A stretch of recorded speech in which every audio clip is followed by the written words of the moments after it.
Coming to you live from the White Picket Studios in Houston, Texas, this is the Realty Ruckus. If you are in any way, shape, or form involved in the real estate industry, this is the show for you. And now, your host, Alan Hernandez. Welcome to the Realty Ruckus out of the White Picket Realty Studios. I am your host, Alan Hernandez. Sitting next to me, your producers, David Bonilla and Jabron Hernandez. We are here to make sure that your real estate business is growing consistently every day, all the time with us. We love for you to join us. All day, every day. Make sure that you guys give us your questions, comments, concerns, trolling, anything that you guys want to say live while we're on the show so we can argue with you. And of course, we love all of your thumbs up, your smiley faces, your angry faces. All of those are welcomed as well. Make sure you give all of those to us. Now, before we get started, I usually like to talk about a little something that's happening here, but what's really happening is something pretty scary that I want to bring up. It looks like after Harvey, everyone's going to go out and file claims and expect to get some money. But what happens if FEMA doesn't have any money to give and goes broke? Is that a possibility? It's a very real possibility right now. So the federal government, had to just approve a spending bill to stay open. So the government is on the verge of a shutdown, and people don't realize that that's actually happening too. I get it. You've got Hurricane Harvey, Hurricane Irma, now Hurricane Jose right behind it, and Hurricane Katia forming in the Gulf. Wow. I mean, it's just insane. And they say that there's another one that could be coming off of the Atlantic again on the other side. So, I mean, you just got storm after storm after storm right now. And they say global warming ain't real, right? But the government already had to approve a spending bill. But the government is also, FEMA, running out of money. By tomorrow, FEMA will have written the last of its available fund checks. And everything else will have to come through actual congressional approvals and spending. Now, here's the problem. Congress can approve some amounts. Mm-hmm. Now, they're saying it's going to be $160 billion. Let's say even Congress takes on 10% of that. They haven't given that amount yet. They've only approved $6 billion. 10% would be $16 billion. Right. This storm is about to rip. It just ripped Puerto Rico apart. Yeah. And I know that Puerto Rico is not a state, but they still receive. You're talking about Irma. Irma already ripped Puerto Rico in half. I mean, it's bad. And it's about to hit Florida. Mm-hmm. And it's going to come right up the coast. Miami, Fort Lauderdale, Hollywood, all of those small cities. Your wife, family lives right there, Boynton Beach. We have friends and family that live over there. Category 4 hurricane. It's gonna downgrade, but still, people are like, oh, it's downgrading from a 5 to a 4. It's gonna be a 4. Yeah. There's gonna be some serious destruction along that coastline. Mm-hmm. FEMA's not gonna be able to approve even 10% of the Houston destruction plus whatever in the world happens over in Florida. I mean, you'd be talking about another 20, 30, 40, 50 billion dollars worth of damage or more. We don't know how bad the storm's going to be. Yeah. The government doesn't have the money, and now I understand why they're going out and they're saying, well, we're just going to give everyone loans.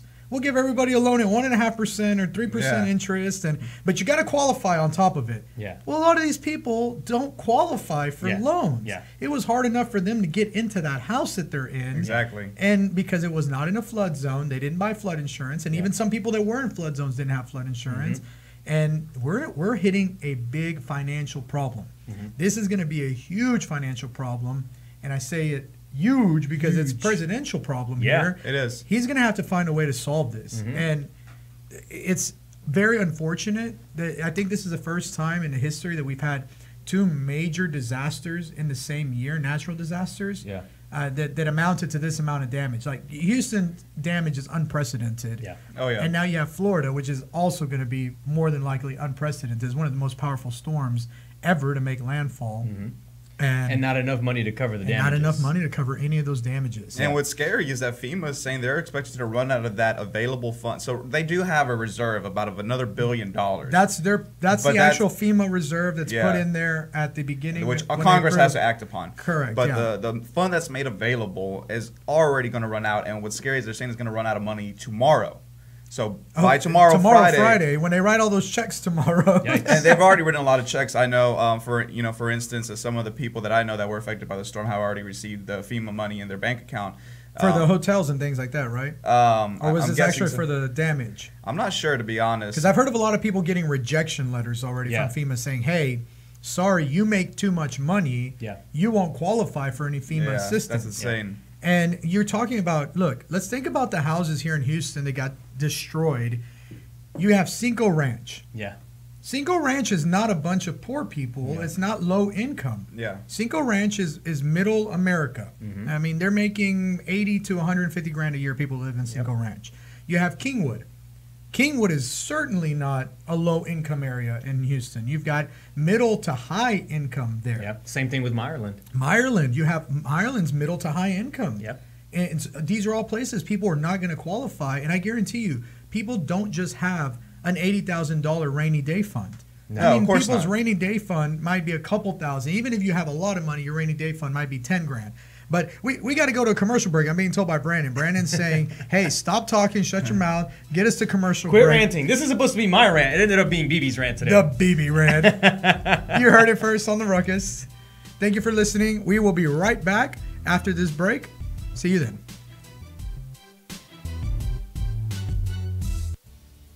Hey everyone, this is David over at White Picket Realty, and I wanted to tell you about my friends over at Plans Express who can save you the headache of running your own permits. These guys are committed to offering a one-stop solution for all your plan and permit needs. They're proudly serving their friends and neighbors in the Houston surrounding areas, and they offer great service and an exceptional value. With dedicated professionals ready to serve, contact them today at 832-675-6217.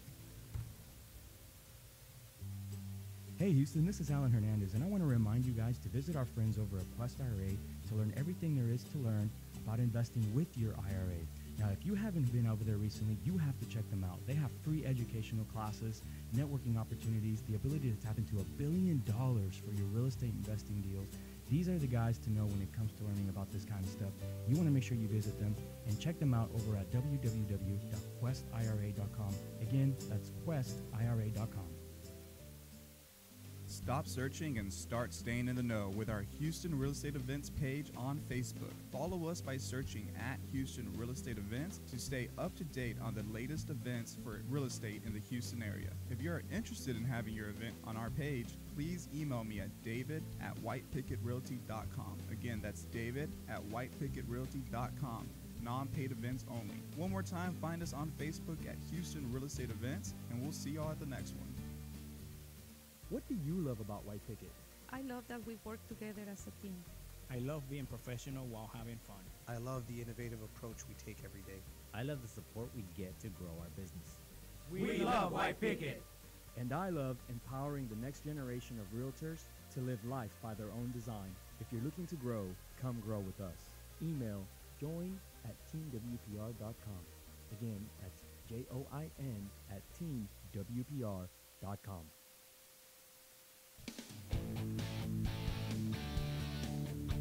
And we are back on Realty Ruckus. Remember that you can find us live on Facebook and YouTube, where if you chat with us during the show, we can answer your questions live on the air. Now, we've been talking about some of the hurricane stuff, and I know that it probably gets a little bit old to keep hearing about the hurricane. So I want to actually bring up... I mean, how old can it possibly get? It just happened. Yeah, it just happened. It just happened. We are, I mean, in Houston, we're going through a huge crisis. I think it needs to be talked about. This morning, people want to hear about this. We spent an hour doing a mastermind this morning here at the office. Yeah, we did. For those of you guys that are listening that are not part of White Picket Realty, we're making sure that everyone around us knows what's happening, how they can help, what things they can bring of value to their clients, and how to properly do it. Because here's the other thing. Right now, there's a lot of we called them vultures last time, but it doesn't only apply to unscrupulous investors. There's vultures in every part of the industry right now. Contractors stealing money. Exactly. Which I've already have three friends. I was trying to remember there was a fourth one. That was a different case.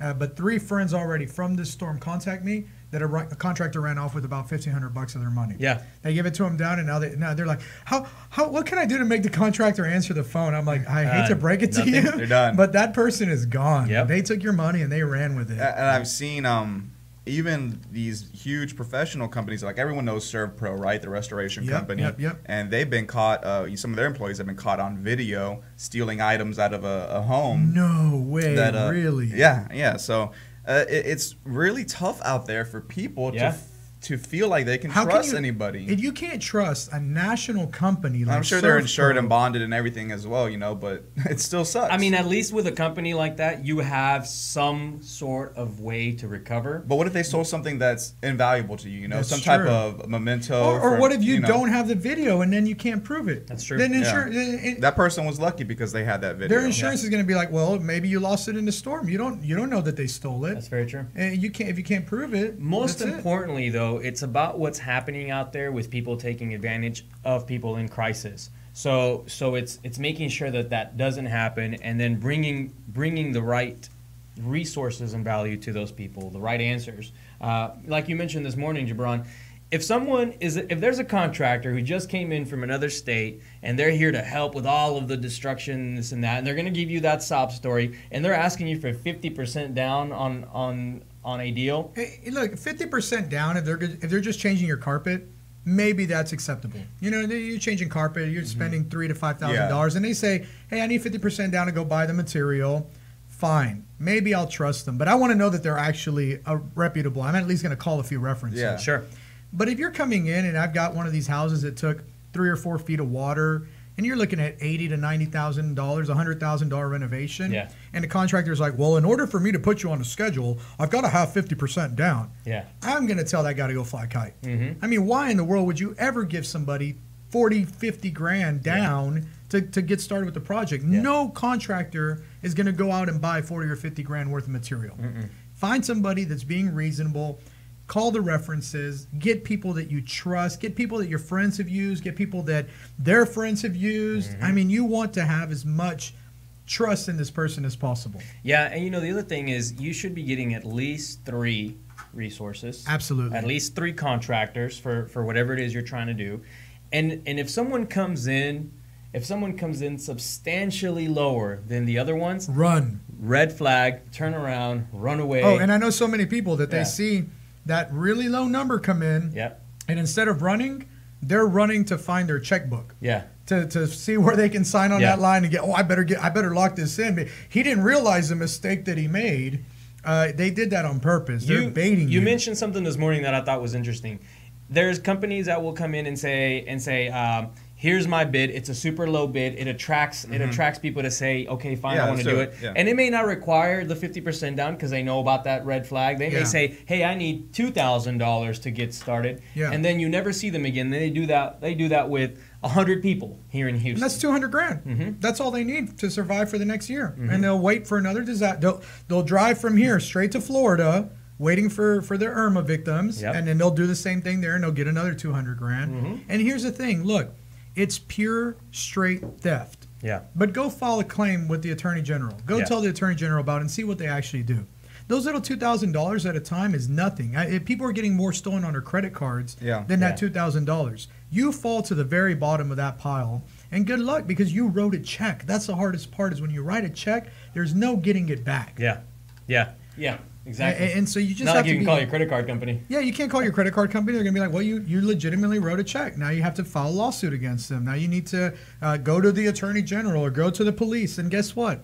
I've gone to the police over stuff like this. There's been contractors that have stolen a lot of money, and more money than I'm proud to admit that I've lost to contractors. But that's why I feel for people, and I give them the advice on how not to get robbed by a contractor, because it's really easy to do so. Yeah, absolutely. So what are some of the things that people can be doing to find a good contractor? I mean, obviously interviewing a couple of them and collecting several bids is part of the process, but what else can they be doing out there? I say number one, and this is the most important thing you can do, and I know it's hard in this situation, be patient. Yeah. Don't feel like you got to jump on the first guy that comes out with a drywall crew to fix your house. Yeah. A good remediation is going to take time no matter what. Mm-hmm. For you to remodel your house could take 4, 6, 8 weeks, even 6 months, depending on how bad it is. Be patient. Wait to have people come through. Like you said, get the second opinion, get the third opinion. Hell, get a fourth opinion. Why not? And wait until you find a person that in your gut makes you feel good. Yeah. And that's the person you want to go with. Should you be calling references? Oh, absolutely. Should you be checking anything online about them? I wouldn't be calling anyone that didn't come from a referral. Yeah. So if this person wasn't referred to me, I probably would not give them a call. Yeah. I'd go out, I'd go on the internet, I'd go into groups, ask for referrals. I'd do all those things. We're going to talk about some more stuff when we get back from the break. We'll be right back. Stay tuned. Hey everyone, this is David over at White Picket Realty, and I wanted to tell you about my friends over at Plans Express who can save you the headache of running your own permits. These guys are committed to offering a one-stop solution for all your plan and permit needs. They're proudly serving their friends and neighbors in the Houston surrounding areas, and they offer great service and an exceptional value. With dedicated professionals ready to serve, contact them today at 832-675-6217. Hey Houston, this is Alan Hernandez, and I want to remind you guys to visit our friends over at Quest IRA to learn everything there is to learn about investing with your IRA. Now, if you haven't been over there recently, you have to check them out. They have free educational classes, networking opportunities, the ability to tap into $1 billion for your real estate investing deals. These are the guys to know when it comes to learning about this kind of stuff. You want to make sure you visit them and check them out over at www.questira.com. Again, that's questira.com. Stop searching and start staying in the know with our Houston Real Estate Events page on Facebook. Follow us by searching at Houston Real Estate Events to stay up to date on the latest events for real estate in the Houston area. If you are interested in having your event on our page, please email me at david@whitepickettrealty.com. Again, that's david@whitepickettrealty.com. Non-paid events only. One more time, find us on Facebook at Houston Real Estate Events, and we'll see y'all at the next one. What do you love about White Picket? I love that we work together as a team. I love being professional while having fun. I love the innovative approach we take every day. I love the support we get to grow our business. We love White Picket. And I love empowering the next generation of realtors to live life by their own design. If you're looking to grow, come grow with us. Email join@teamwpr.com. Again, that's join@teamwpr.com. And we are back on Realty Ruckus. Remember that you can find us live on Facebook and YouTube, where if you chat with us during the show, we can answer your questions live on the air. Now, I'm being told by my crewmates here that I forgot to announce the weather. You did. And I think that's just because it's been so bad out there. I'm afraid to give a weather announcement. Right? But, David. Fear not, my friend. How's the weather? Today, we felt the welcoming bite to fall's chill, and it's 83 for the high today. Woo! Wow, man. 65 that's awesome. low. It's going to stay pretty much the same throughout the rest of the week. Now, next week, temperatures are going to start creeping back up into the 90s, but at least for the rest of this week, kicking off the NFL football season, we're going to have nice, cool, to Texas weather in the 80s. Very good. So we just got done talking a little bit about FEMA going through some financial troubles. Yes. Yeah. We're going to have to figure this out, see how things go in the next few weeks, next few months, and how it's going to affect the market and all of those people who are out there expecting and waiting for a check from FEMA. Yeah. And then we got into talking about bringing in contractors to help our clients and help our community with rebuilding, and what things you need to be looking out for, what things not to do, what things to make sure you do when choosing the right contractor. Now, I'd love to talk about Harvey for this entire episode, but one of the things I also want to bring up is an important case, and it has something to do with Harvey. Yeah, a little bit. Has something to do with Harvey, as well as a realtor who's gone missing. Yeah, so actually Crystal McDowell, she disappeared right before Hurricane Harvey started barreling down on the area. Actually, the day before, she was seen in Houston, and then as Hurricane Harvey hit, the word was put out by her boyfriend that she had gone missing, and it was just such a hard time to actually try and locate her that many had attributed her disappearance to Hurricane Harvey. But now some new details and I think have been that shed on that. That was pretty much the number one was, oh man, something must have happened to her, because they found her car like in a flooded parking lot of a Motel 6. A Motel 6, and they said, well, she must have gone to Motel 6. I read a lot of different theories online, and I didn't realize she was still missing. I thought maybe they'd found her body or something already. I thought maybe she drowned. No, she is still but missing. Now it turns out that this could be like a cold case. This is one of those like dun, dun, dun, dun, dun, Like one of the ones that you watch on 2020? Yeah, man, this is really bad. So apparently she went to go see her ex-husband.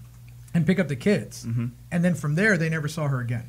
Exactly. And the boyfriend says that her and ex-husband had been fighting. This is going to become one of those like hardcore cases where you can't find anyone. But the reason I wanted to bring it up is because, well, she is a realtor. She was missing. And what was amazing was the realtor community really came out to support her and to look for her. They did a lot. I mean, they were posting ads. I saw an actual ad running on Facebook that was like, if you've seen this person, please reach out. And it was from like a local association of realtors that she works with. Nice. So they did a lot of stuff for her. And I thought, well, right now during Hurricane Harvey, now that people are going to be getting so many calls, going to so many houses that there's destruction, there's all sorts of problems going on. People are pissed off. Some people are in another world because they've got a million expenses coming up. There's a lot of emotion happening. There's a lot of, that's a good way to say it. There's a lot of emotion out there.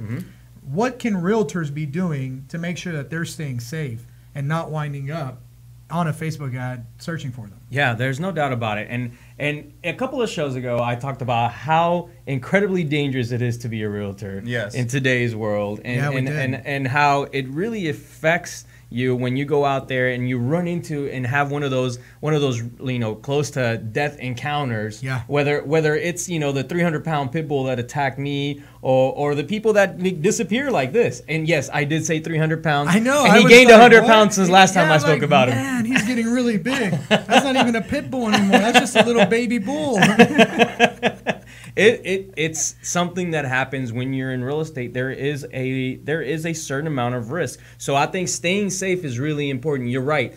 Our agents are going to be going to visit houses that have bacteria in them. There's so many more additional risks now, not just the people that they're dealing with. And I will say this. You mentioned something really, really important right now. If you are a realtor or a real estate investor, or even just somebody who's going out to help flood victims, absolutely make sure you go out and you get a mold-approved mask. Yes. It is so important. You won't feel the effects of it walking through that day.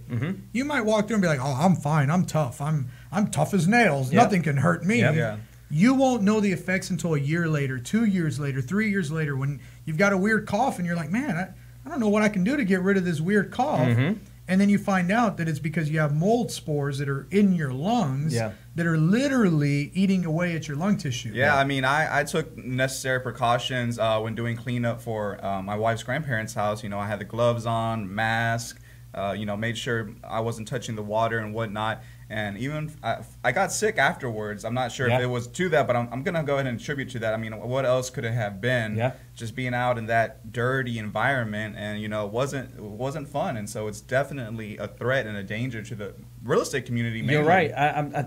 One of the things that I went through is some serious stomach issues right after the flooding, and it was because we made a 3-mile trek in flood water from one house to the other. Well, I had a weird rash that I had to go get taken care of. I mean, we won't talk about my rashes on this show, but no, I did. I on my leg, I got a weird rash, and I know it had to be attributed to walking through those storm waters, which is not safe. So let's talk about all the risks that the realtors are going to be encountering out there, and what things they can be doing to maybe offset some of those. Well, number one, I would say it's so important. Just go buy the box of masks, or buy the one really, really nice mask. It'll cost you $30-$40. And if you're going into a house that had flood damage and you're starting to see mold somewhere, throw the mask on.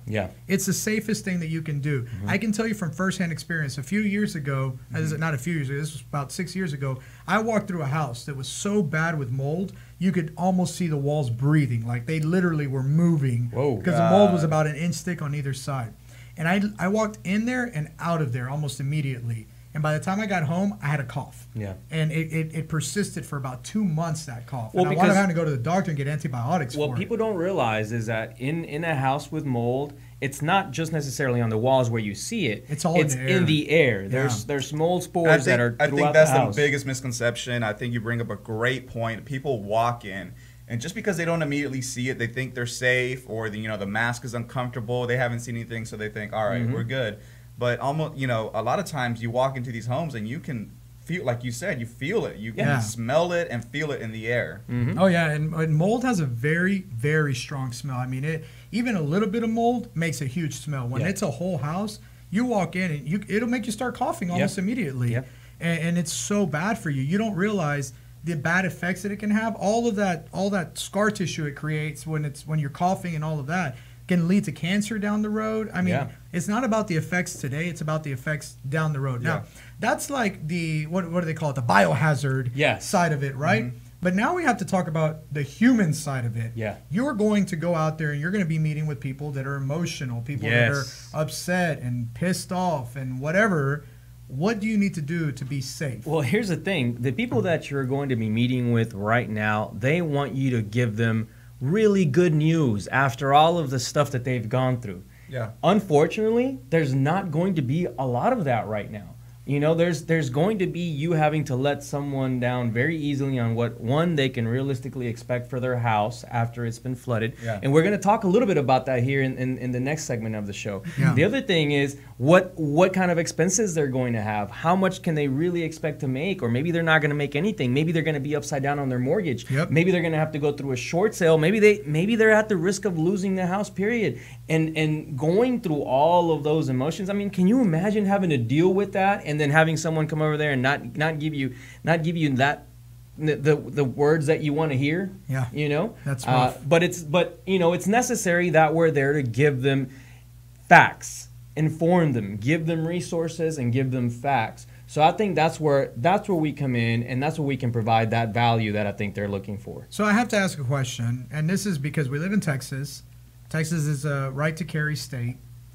Would you suggest that realtors go get their concealed handgun license at a time like this and potentially even start carrying their concealed handgun license? I think that's good advice at any time. Yeah, I agree. I don't think it's just a matter of a case like this. Yeah. I think people are going to be more emotional now, but that doesn't mean they're going to automatically start shooting. I think you just have to be aware that you're dealing with people that are in a much more sensitive situation than normal. Absolutely. Yeah. Absolutely. And you as an agent, you definitely want to carry. It's a good practice for you to have, because you never know when you're going to encounter someone who maybe doesn't belong in those houses. Now, keep in mind, there's still a lot of neighborhoods that are completely going to be vacant. They're going to be vacated completely. Yeah. There could be people that just wander into those houses and decide to sleep there. And I think that's probably bigger on the investor side, for investors going out now looking for these homes that they can actually. Well, and you say that, but I will say this also. I had somebody call me earlier. They live in New Jersey. Okay. And they have a bunch of rent houses here that completely flooded. The tenant's already vacated. They're not going to be back for a long time. Yeah. But this person is like, hey, I can't just get up and go to Texas to go check out these properties. Of course not. Can you go look at them for me and see, are they sellable? Are they not? The mortgages are already paid off. He's owned these things forever. They're out in the Bear Creek area. And so when you're a realtor in that situation, a client calls you from, they're out of state, you have to go out there and you have to be prepared for whatever you might find. Yeah. I mean, these are houses that no one has touched. Yeah. These things could be horrible. And like Alan said, there could be a ton of people living inside of them. Yeah. And this actually happened before in Atlanta. It's one of the cities that I actually flew to after the mortgage crisis. Yeah, I remember this. There was people just taking over houses, cleaning them up, and then charging rent to other people and renting them out. The houses that they did not own, renting them out and collecting rent on them until somebody stepped forward and said, hey, you can't do that. That's against the law. Or just vagrants, just people that maybe, I mean, look, think about all the people that are misplaced. Yeah, that's true. You know, and I'm not 600,000 people right now. I know that, I realize most of them will find a legitimate place to stay, but there's also going to be a lot of displaced people who just need a place, you know, so there is a lot more uncertainty out in the market, and I think being protected is going to be important. Of course, if you are part of a brokerage that has any systems in place for that, let people know where you're going, what house you're going to, who you're going to meet with, so that in case something does happen, at least your team members know where the heck you went to. And I believe on Google Maps now, a great tool for realtors that want to use it, or anyone really, is you can actually share your location for up to an hour, I believe, with another person. So if you are going to one of these houses, please share it with a friend, share your location so they at least know where you went at the very minimum. Yeah, absolutely. Now, we talked about mold, we talked about the danger from other people being out there. What about any structural possibility, dangers in that sense from the structure? I'm glad you're mentioning this. That's because this is something that we talked about last time. Gibran and I have had some private conversations on this, because we are used to seeing floods in Houston, right? So that floods aren't new for us. No. We run into flood houses all the time. It used to be once every 5 years, and once every 3. Now it's every year, but floods are floods. We're used to it. This is not new for us. What is new is the amount of damage and the amount of water that we've seen. And how long the houses sat underwater for. Absolutely right. So when you're building a house, you are not building this house for it to sit underwater for even a couple of hours. Well, and some people tell me like, well, you know, the studs, that's what they use on my wood deck, and my wood deck is fine outside. I'm going, no. Your wood deck's not holding anything up. Well, not only that, but your wood deck was built with what's called pressure-treated wood. That's right. Yeah. It's a special type of wood that they soak in chemicals that keeps it from rotting if it's soaked in water. Now, the problem is your studs that are in your wall, they're not designed for that. No. They are normal, just regular wood. Take your kitchen table and go soak it in water for a day or two. And see what happens. It's gonna fall apart. It's gonna fall apart. And I don't care if it's solid wood or not. If it's not pressure treated, it's not designed to be in water. Yeah. None of those wall studs are like that. There will be houses, a lot of them. What happens? They're going to be structurally unsafe. And I think that the city is going to wind up having to condemn a lot of those houses that were underwater for a very long time, just because you can't. No engineer is going to go out there and sign his name off on a house unless you agree to replace every single rotten stud that's in there. And no engineer is going to sign that. So how long underwater before you expect to have some rotting in your studs? If your house was underwater for more than 2 or 3 days, those studs are rotten. So definitely in the case of your Bear Creek friend, he's got some rotten studs. Those are all going to be rotten. Yeah. Everything. I mean, I'm afraid to even go in those houses. Think about it this way: the studs who are not made to be underwater are holding so much weight. Yeah. And when they're wet, what's going to happen to them? Yeah. They start bending. They start buckling. Yeah. I'm so glad you pointed that out. They become structurally unsound. That's right. And that's a big problem. Yeah. It's a really big problem. Well, and there's not an easy way to fix it. It basically means you have to rebuild. Reframe, which if you're going to reframe the whole interior of a house, you might as well rebuild. Yeah. You have to start wondering at what point do you just rebuild, and it's not even worth it. We have to take a quick commercial break. Stay tuned. You're on the Realty Ruckus. We'll be right back.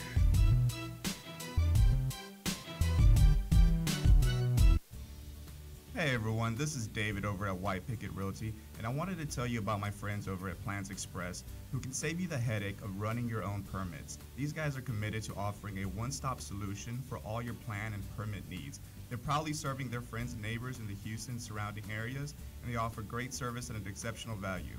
With dedicated professionals ready to serve, contact them today at 832-675-6217. Hey Houston, this is Alan Hernandez, and I want to remind you guys to visit our friends over at Quest IRA to learn everything there is to learn about investing with your IRA. Now, if you haven't been over there recently, you have to check them out. They have free educational classes, networking opportunities, the ability to tap into $1 billion for your real estate investing deals. These are the guys to know when it comes to learning about this kind of stuff. You want to make sure you visit them and check them out over at www.questira.com. Again, that's questira.com. Stop searching and start staying in the know with our Houston Real Estate Events page on Facebook. Follow us by searching at Houston Real Estate Events to stay up to date on the latest events for real estate in the Houston area. If you're interested in having your event on our page, please email me at david@whitepicketrealty.com. Again, that's david@whitepicketrealty.com. Non-paid events only. One more time, find us on Facebook at Houston Real Estate Events, and we'll see y'all at the next one.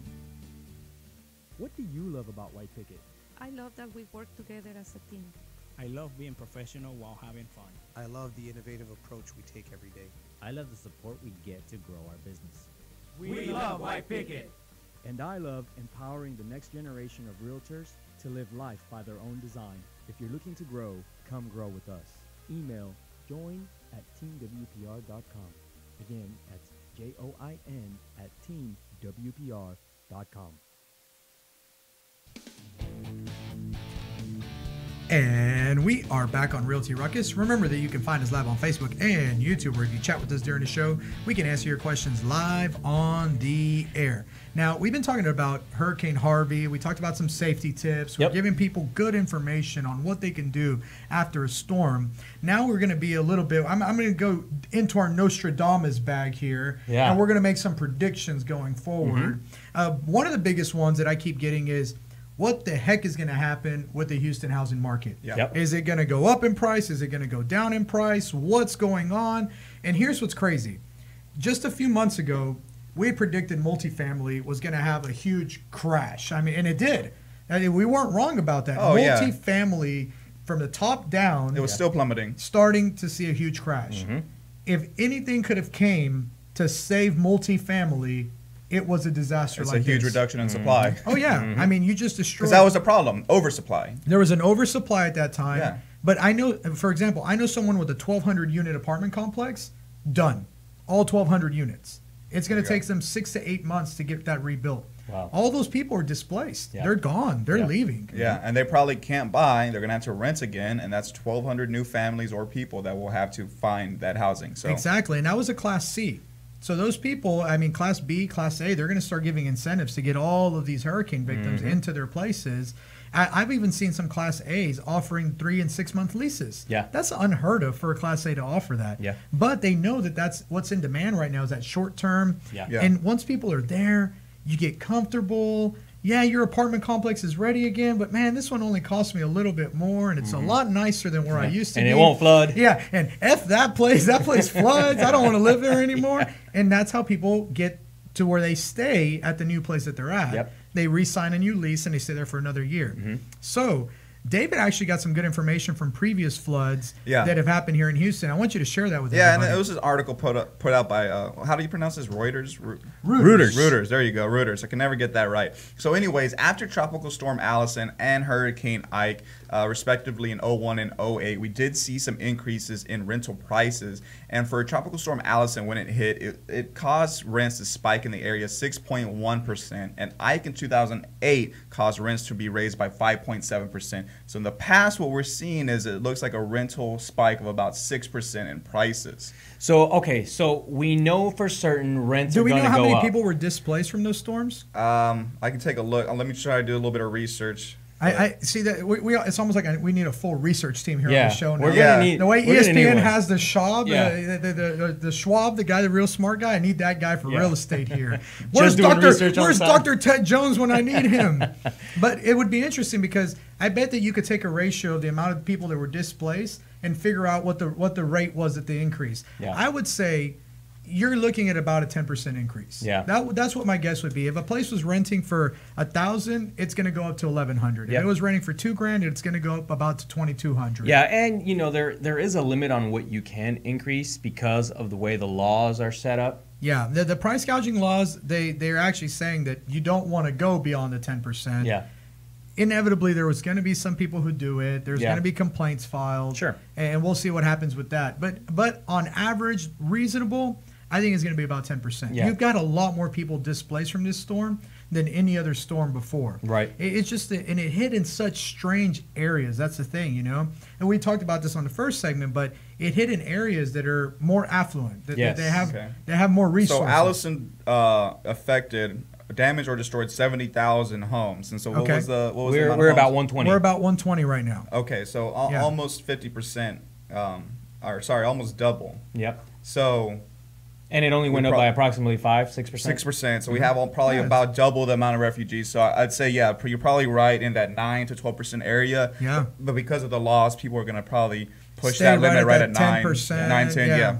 Yeah, you don't. No one wants to get a Class A misdemeanor and have to go to court over a citation because they charge too much for rent. Okay, so we get it. Rents are going to go up inevitably, and it's going to happen based on supply and demand, and we're going to see them naturally do it approximately at a 10% level. Yeah, I would say so. Okay, that's our prediction. That's our prediction, right? Now, what the real question is once these people become eligible to purchase again, maybe they get a check from their insurance company. Well, and I'm going to stop you for a second there, because that's a big if. That's true. If they become eligible to purchase, because I have a feeling after this storm, there's going to be a mass foreclosure crisis on a lot of these storm houses. Yep. A lot of these people who are not going to get checks from FEMA, who are counting on that money, they're not going to be able to pay their mortgages anymore and that loan. Yeah, it might be a 1.5–3% loan, but that's an extra monthly payment of $300 to $400 that people don't have. And how critical that crisis is here in Houston really depends a lot on what happens in Florida this weekend with Irma coming through. Oh, absolutely. Because if Irma destroys Florida and they say, hey, we got to make sure that we get money to Florida and to Texas. Yeah. That foreclosure crisis is going to hit now in two areas, in Florida and in Texas. And here's the thing. We've had a foreclosure crisis before, and it hurt home prices a lot.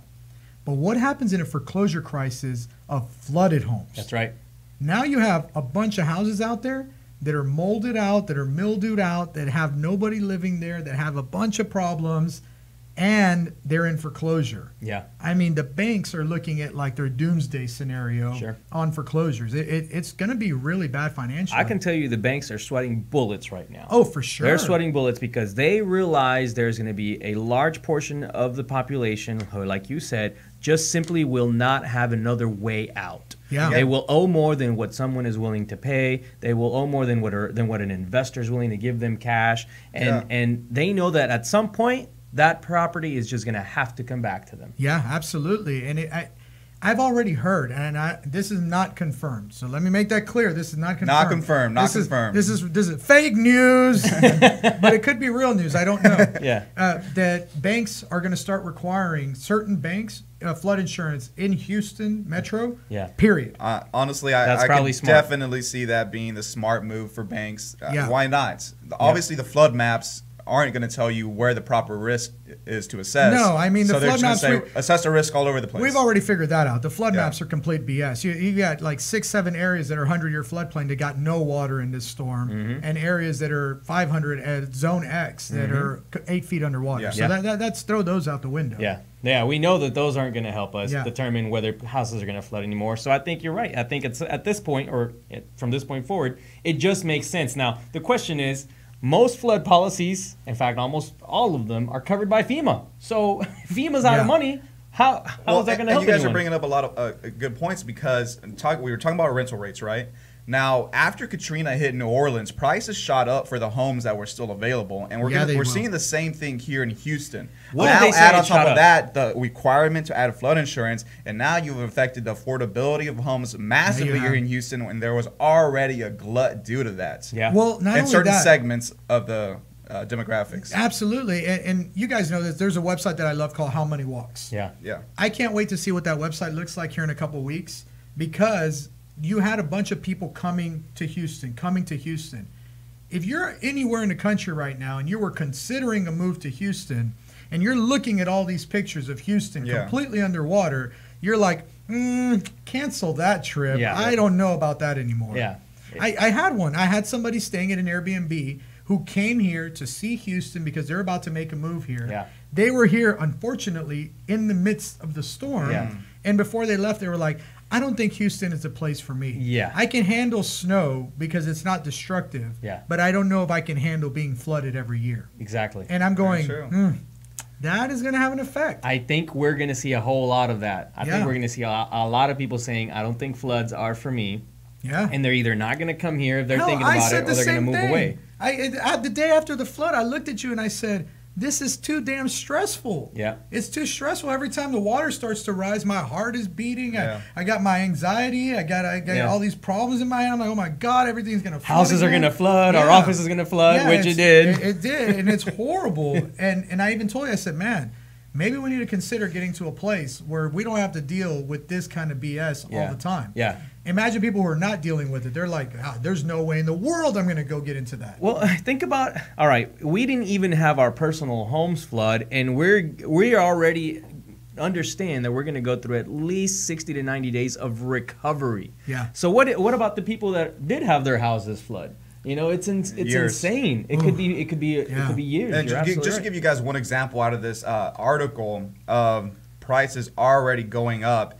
One seller in the Willow Bend area, she raised the price for her home $82,000, a 20% increase. Wow! After Hurricane Harvey hit. Wow. Which to me, that's really ridiculous. I don't a little think bit she'll exaggerated. get it, But just to show you out there what people are thinking, what people are already feeling, and the prices are already going up. Here's the way I on some see of it. these listings. If every single house in Houston would have flooded, and there would have been one single little tiny house that didn't flood, and all of a sudden that house was it's worth, also a 3.2.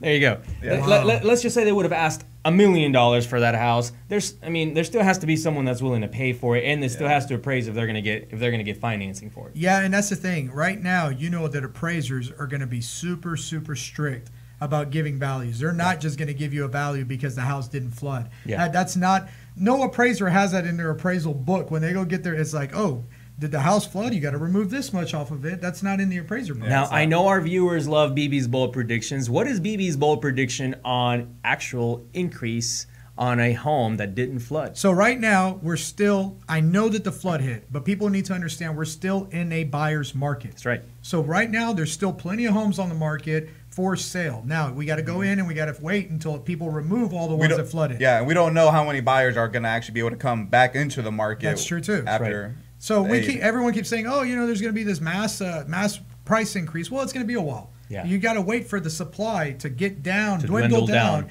And you got to wait till there's more buyers than there is supply. Then the prices start increasing. You switch into a seller's market. Prices are going to go up on all the homes that are not flooded. Absolutely. Now, what's going to be interesting When for do you me, see that hitting?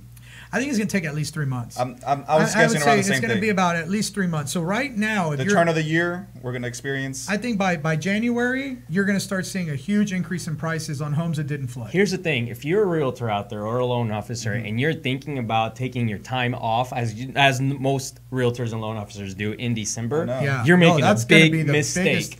Yeah, because right now we're in September. Yeah. A lot of these flood houses that investors are getting will be back on the market December and January. This is gonna be one of the first years that December and January is gonna be hot for buying houses. It's gonna be very hot. And so that's BB's bold prediction: a hot December and January. Hot December. I guarantee you, we'll close more houses this December than any other time, any other year before. There's no doubt. Gotcha. And I think a lot of that has to come from the fact that people are going to be collecting those checks. And once they collect a check from FEMA, from their flood insurance, or they know for certain that they cannot collect the check, period, then it's going to be rush time to find something. And I don't know if you guys know this, but if you log on to MLS right now, it doesn't matter which one you log into. We talked about it the last show. Yeah. if you log on, now you have a way to it says flooded in Harvey. Yes. I was like, wow. We literally said they should add this to the MLS, and then they put it on there. It's on there now, which means that now that term is searchable. Yeah, so if you are a buyer and you say, hey, you know what, I want to buy a house, but I only want to buy houses that have never flooded or maybe didn't flood in Harvey, you can literally go in there and search for properties like that. And I keep getting that question. I keep getting emails from agents on listings. Did this house flood? Yeah. Did this house flood? And you tell them no, and they're like, okay, I'm going to go show it right now. Yeah. Or if you're an investor now, you're going to have your realtor buddy look up all the flooded homes. That's right. On the investment side, heck, you're looking at the flooded homes. You're going to figure out which ones are going to cash flow the most if you're keeping them for rentals, and make sure you get some flood insurance. Or you're going to and I don't recommend this. I'm not saying I recommend this. Or you're going to look for the best deals to flip. But I do not recommend, and I'm making sure that all of our public, the people that are watching this knows, do not go out there and get yourself into a flip house that's been flooded unless you know what you're doing, you've done it before, and you've dealt with the city, and you're comfortable with it. And here's the thing. More than ever now, the flood stigma is going to hurt a house. So don't get it thinking that you're going to sell at the top of market immediately. No. You're probably going to have some high days on market. You got to wait for all the other stuff to go. High days on market, or you're going to have to price reduce lower than the other stuff that didn't flood. Yeah, absolutely. All right, we have to take a quick commercial break. When we get back, we'll continue our conversation. You're on the Realty Ruckus. Stay tuned.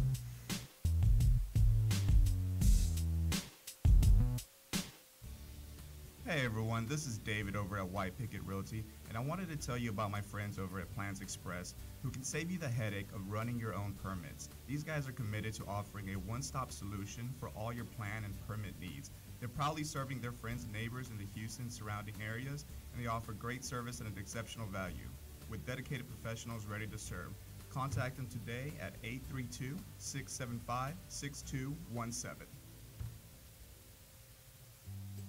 Hey Houston, this is Alan Hernandez, and I want to remind you guys to visit our friends over at Quest IRA to learn everything there is to learn about investing with your IRA. Now, if you haven't been over there recently, you have to check them out. They have free educational classes, networking opportunities, the ability to tap into $1 billion for your real estate investing deals. These are the guys to know when it comes to learning about this kind of stuff. You want to make sure you visit them and check them out over at www.questira.com. Again, that's questira.com. Stop searching and start staying in the know with our Houston Real Estate Events page on Facebook. Follow us by searching at Houston Real Estate Events to stay up to date on the latest events for real estate in the Houston area. If you are interested in having your event on our page, please email me at david@whitepicketrealty.com. Again, that's david@whitepicketrealty.com. Non-paid events only. One more time, find us on Facebook at Houston Real Estate Events, and we'll see y'all at the next one. What do you love about White Picket? I love that we work together as a team. I love being professional while having fun. I love the innovative approach we take every day. I love the support we get to grow our business. We love White Picket. And I love empowering the next generation of realtors to live life by their own design. If you're looking to grow, come grow with us. Email join@teamwpr.com. Again, that's join@teamwpr.com. And we are back on Realty Ruckus. Remember that you can find us live on Facebook and YouTube, where if you chat with us live during the show, we can answer your questions live on the air. Now, we have given out some incredibly good information today regarding the flooding. We've given out safety information. We've talked about the realtor that went missing. We have talked about so many different things, but we want to give people a tip going forward, something that they can use for the rest of the year in their business. Okay, and this is coming from from a post that I saw, and I've seen a couple of them, but one most important where an agent here in town for another company, I believe it was Keller Williams, said, "I think my business is over. I'm done with this. I'm done with real estate, basically." Overall, that's what it said. All right, and it's coming from the fact that if you are working with a bunch of buyers, your buyers are hesitant to make anything or do anything right now. If you're working with a bunch of sellers, your sellers are freaking out and they're saying, I'm either not selling anymore because my house flooded, or I'm selling but I want way more money, right? And so an $80,000 increase. All right. So what's happening out there for the realtor who's out there working and using this as a way to make a living, it's you can easily get into a freak out mode and say, you know what? It's easy to get discouraged. I'm just gonna be done with this. Right? Here's the way I see it. You called it a little while ago. You said there's going to be a lull, a maybe 2 to 3 month lull. And then what's going to happen is everyone will rush. Everyone will have a check in their hand. Everyone will have their head wrapped around it. What's going on? Everyone. The uncertainty will come to an end, and then the sleeping giant's going to wake up. The sleeping giant is going to wake up, and you want to be prepared for that sleeping giant. Okay, so if you throw your hands up in there and say, okay, I'm done, I quit, when that sleeping giant comes back, you're just going to be in that same position. Yeah, I agree. Whereas if you counter that and you start setting yourself up as the one resource and person that everyone has to reach out to, you're going to do really, really well. And although you may have a month or maybe 2 where things don't go as well as you planned, that 3rd, 4th, 5th, and so on month will more than make up for that, but you have to be preparing for that. And that means consistently delivering value to your clients. So the tip of the day today is that it's consistently deliver value to your clients. One of the things that we're doing, we're ordering them today, is we're buying mugs. We're buying those very nice, those metal mugs for coffee. And we're branding them. We're adding a little tagline to it just to make people feel special, and we're going to hand deliver them to our top 100 clients. That's perfect. And little pop-by gift. It's a pop-by gift, absolutely. And that's something that we recommend that everyone out there do, because when they drink that coffee in the morning, guess what? Next time they talk to someone that had their house flooded, you want them to say, hey, you really got to call this person. Exactly. You just need to be, even though these times are hard, there's a lot of people out there that are downtrodden, and they really just need a guiding light in these times. That's what they need. And if you can be that light for those people, they will be, immensely appreciative and definitely give you the business once it comes time. Absolutely. And you want it, but you have to earn it. And you have to earn it. Yeah, and the last thing I would throw on there is if you're an agent or a loan officer or whatever it is that you're involved in real estate. This works with investments too. Yeah, this works with investments investors. too. You can't let this storm and the effects of it get you frustrated in your business. You have to remember, 90% of Houstonians were not affected by the storm. Yeah. So we're only talking about 10% of the population. Now, yes, that's a lot of people. It is, yes. 600,000 people, 1 million cars underwater, but we have 6 million people in the greater Houston area. There's a giant population that wasn't affected. You can survive. But you can't be like, oh my God, the storm. I'll never get back to where you're not that far from where you were. Trust me. It's going to be okay. You just got to keep pushing forward. Yeah. That's right. Houston's going to bounce back instead of sitting on the sidelines. Help it bounce back and be there to reap the rewards when it comes time. And just last but not least, this is a good reminder on why everyone has to have a rainy day fund. And if you don't have one, it's time to start thinking about that. I mean, what better term to call it? Yeah. You know? Seriously. Yeah. Oh, call it your ultra rainy day fund. Rainy day fund. Absolutely. Okay, let's talk about some of the events that are coming up. Yeah, so I don't have a lot of events on the calendar coming up, but there is a great one tonight. Let me tell you guys a little bit about it. It's Harvey's Wrath, and where does Houston real estate go from here? And this is being put on by our buddies over at Right Path Real Estate, Jason Bible and Tom Perry. They're going to be hosting basically a panel of different folks that come in and give you different tips and know-how, resources on where the real estate market is going to go from here after Harvey's Wrath. So that's going to be tonight at 6 p.m. out at the Right Path Real Estate office, which is 11451 Katy Freeway, Suite 360. And I can tell you one thing. Event. If I know one person in real estate that's more of a stats nerd than I am, it's Jason Bible. Yeah. And so you're going to hear some really, really good stats. You're going to get some good information. Definitely some good information. And then for the other events going on this month, we haven't confirmed because the Redneck Country Club did take in some water, as I learned last episode. But if it's still going on, the third Wednesday of every month, Jet Lending and Renters Warehouse does have their networking mixer. So we'll let you guys know if that is confirmed later on once we get word. And then Saturday the 30th, Quest IRA is also having their boot camp that weekend, so we're going to have to confirm with that as well to see if that's still going on.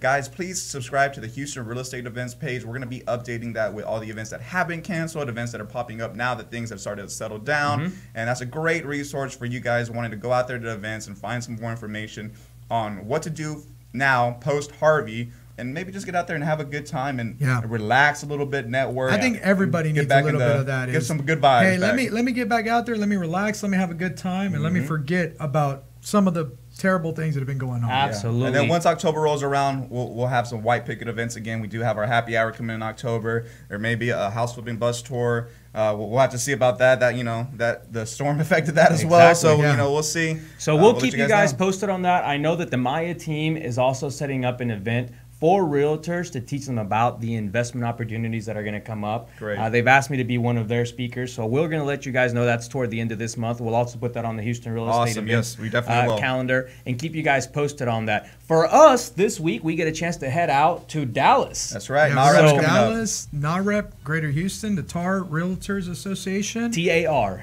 I'm sorry, TAR. Yes. Woo, I almost did it. And make sure you watch the Gennady Golovkin Canelo Alvarez fight. Oh, that's right. All right. Do we have a BB Bull prediction on that? Oh, yeah. Gennady Golovkin is going to annihilate Canelo Alvarez. All right. Well, you guys, knock him out. You guys heard it here on the Realty Ruckus. What round? He'll knock him out in about the 8th or the 9th round. All right. We'll see. We'll see after you the heard weekend. it. We'll see if he nails it this time or not. Hey, I did call the Floyd Mayweather knocking out. You said knockout. It was TKO, wasn't it? Well, that TKO. And he lasted a few more rounds than he thought. He did. He went to the 10th. You said 6th round. I did. I said 6th. It went to the 10th, but I did get it right. We're going to make sure we humble you before you get it right, though. Right? Thank you guys for joining us on today's show. We hope that you enjoyed everything you heard. Don't forget to give us your likes, your love, your angry faces, you name it. Share this with all your friends and family, anyone who needs to learn more about what real estate can do for them in their life. Don't forget to keep up your ruckus, and we'll see you next time.